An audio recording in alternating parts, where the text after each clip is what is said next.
What's going on, guys? Fantasy Football Guru coming with my wide receiver pre-draft projections and discussion video. I've already uploaded my Hello to the Community video as well as my quarterbacks and running backs, which you can see on my channel.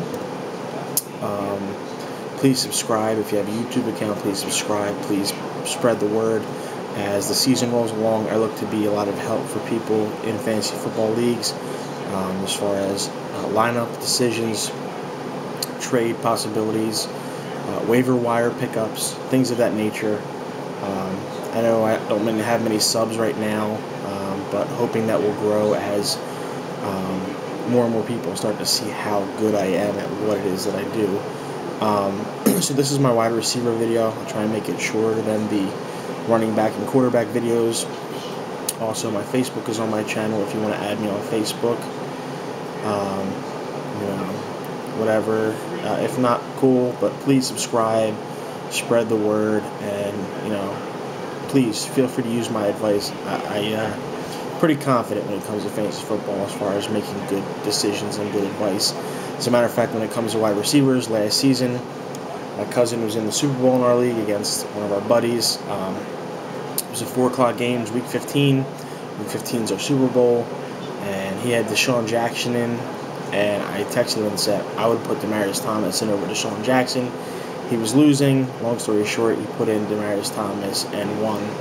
Deshaun Jackson, I think, scored 2 points that day. Demaryius Thomas put up a pretty big game. So, again, I like to think, I know what I'm doing. So, here's my top 5.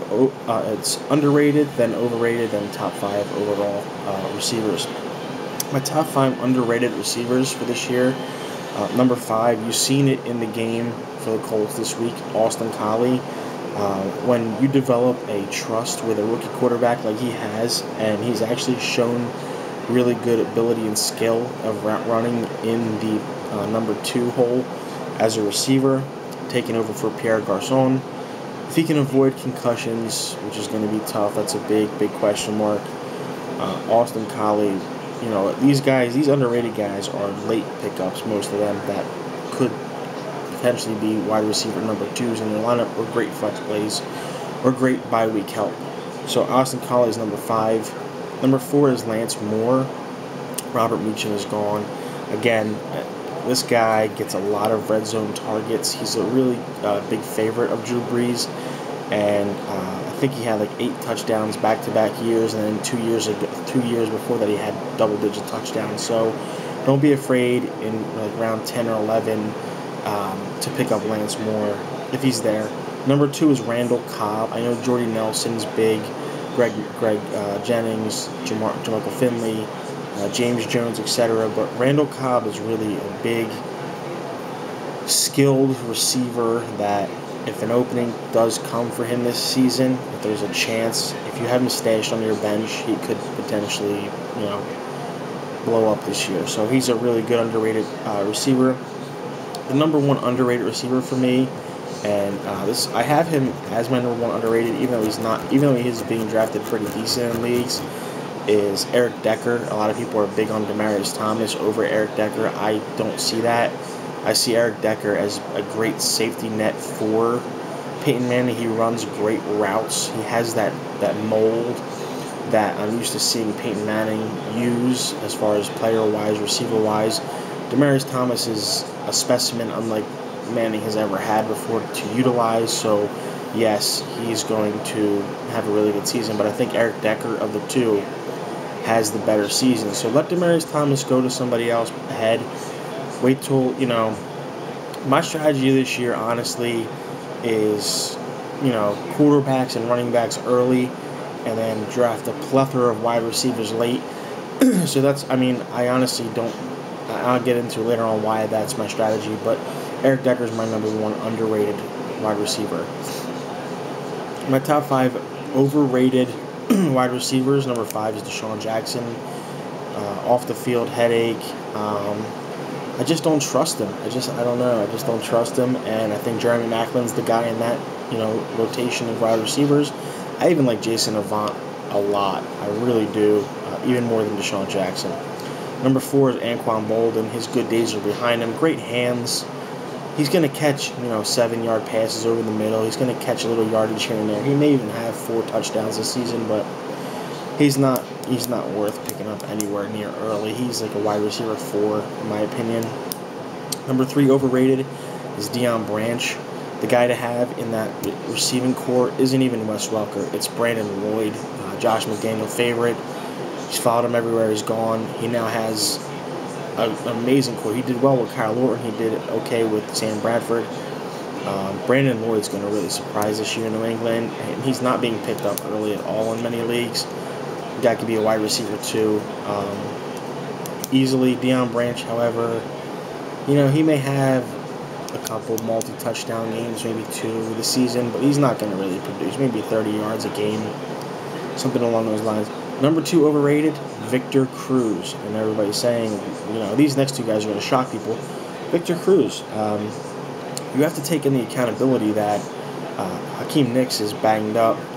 There's no Mario Manningham. There's no really good tight end. They're going to key in on Victor Cruz a lot in the secondary. And yes, he will have potentially some good games this season. For as high as he's being drafted, he's a question mark in my opinion. He's a little guy. He's great, don't get me wrong. Just, he's overrated. A lot of people are drafting him 2nd, 3rd round in leagues, and it's just not really, in my opinion, a good move. I'd rather pass on Victor Cruz. I'd take Hakeem Nicks later on. Hakeem Nicks is going later than Victor Cruz because of the injury. I'd take a chance on Hakeem Nicks later on in the draft, round 6 or something, than take Victor Cruz in 3rd or 4th round. Number 1 overrated wide receiver is Andre Johnson. I know a lot of people are like, you're crazy, and I myself, Andre Johnson has been, I think I've drafted him 4 out of the past 6 years in my fantasy football team. He's helped carry me to the playoffs plenty of times.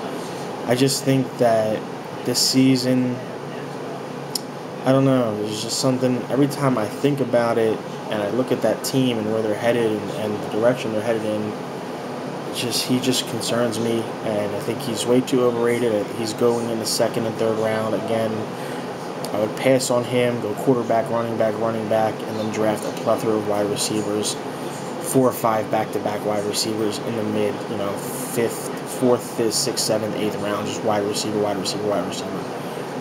Just because I think it's the most wide-open position this year, and those 4th, 5th, 6th, 7th, 8th round wide receivers are going to be just as good, some of them, as 1 and 2 and 3 round receivers. Here's my top 5 receivers for the season. I think these are going to be your top 5 scoring fantasy football receivers for the year. Number 5 is A.J. Green. He's just a physical specimen. I think that another year growing with Andy Dalton, an offense that has added some other weapons, Sanu, Ben Jarvis, Green Ellis. He caught a touchdown tonight. I'm just big on A.J. Green. I don't think there's many corners that can stop him, period. So A.J. Green, in my opinion, is the number 5 fantasy football receiver for the entire season. Number 4, a guy that's actually slipping in a lot of drafts. I'm seeing him go. I'm drafting him. I have like 5 teams on ESPN, and I think I have him on 3 out of 5 teams because, again, he's there in the 4th, 5th, 6th, 7th round, and I'm not passing him up. That's Steve Smith of Carolina. Brandon LaFell has locked up the number 2 spot in the wide receiver core. And, aside from him and Greg Olsen, who's going to have a monster season, Steve Smith's the guy. I don't think they're going to let Cam run as much this year as they did last year, so I think Cam's going to be slinging the rock when he does. I think he's going to be looking for Steve Smith 65-70% of his passes. So I think Steve Smith, people are just slipping on him again this year. He's going to come out and he's going to dominate. Number 3 wide receiver in fantasy football this year, Julio Jones. I think there's going to be some weeks where Julio Jones might have 40 yards receiving on 2 catches. But I think there's also going to be weeks where Julio Jones has 180 to 200 yards receiving and 2 or 3 touchdowns. So, I think he's going to be a boomer bust week player. At the end of the season, when you tally up his stats and points, though, he's going to really put up some monster numbers, and he'll probably help carry your team to the fantasy football playoffs. I think he's again, 4th, 5th, 6th, 7th round, when he's there, he's a WR1 for me. He's a wide receiver 1.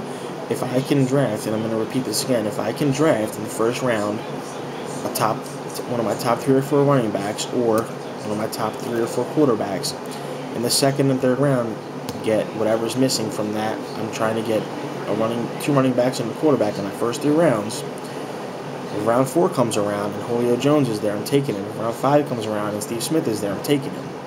So to have, just hypothetically speaking, Tom Brady in round 1, mid to late round 1, on the way back around, I get Matt Forte. On the way back around, I get, Darren McFadden, or somebody that I believe in, Darren Sproles, or, Willis McGahee, somebody like that. And then my next 2 picks are Julio Jones and Steve Smith. I am extremely happy with my team. Tight end, I'm going to do my tight end video next week. Tight end is deep this year. Tight end is really deep. If you want to go ahead and pick Jimmy Graham, Rob Gronkowski early, Antonio Gates, go ahead.